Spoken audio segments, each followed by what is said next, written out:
A US research company that produced a dossier of sleazy allegations against Donald Trump during last year's election campaign is fighting legal action. And it's a case that could prove the dossier was produced with funds from Hillary Clinton's campaign team. Republicans have subpoenaed bank records for the company's accounts going back 2 years, as Anne Barker reports.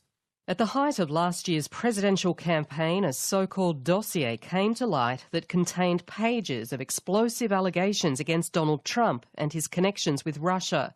Sleaziest of all were accusations that Russian spies had once filmed Mr. Trump with Russian prostitutes at a Moscow hotel ahead of a Miss Universe pageant, which he co-owned.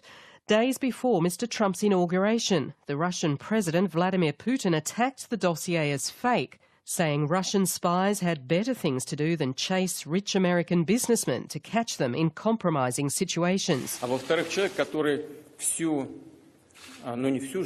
He's a grown man, somebody who for many years has been organising beauty contests. Mr. Putin said in January, "It's difficult for me to imagine that he ran to a hotel to meet with our young women with lowered social responsibility." Though the Russian president also defended his country's prostitutes, saying, "Even though they're undoubtedly the best in the world, I doubt that Trump would go for that." Vladimir Putin then said that those who fabricate such hoaxes for use in political conflicts are worse than prostitutes.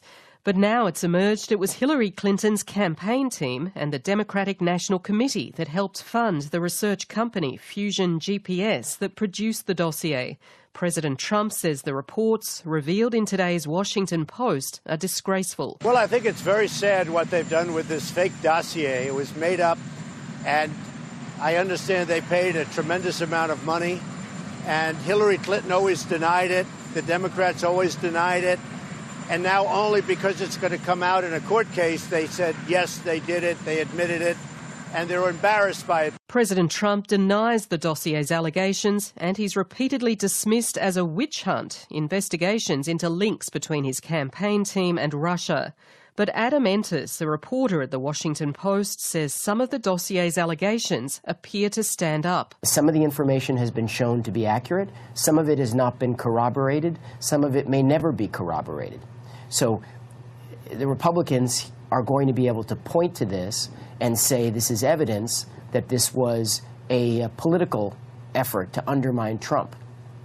At the same time, the information itself in the dossier, some of it appears to stand up, and we have intelligence officials telling us that some of the information is validated by U.S. intelligence. At the same time, he says not all the funds came from the Democratic campaign. Fusion GPS, before it started taking money from the Democrats, was taking money from the Republicans, from a Republican donor whose name has yet to be revealed, that was funding Fusion GPS's research into Trump, but before the Democrats picked up the tab.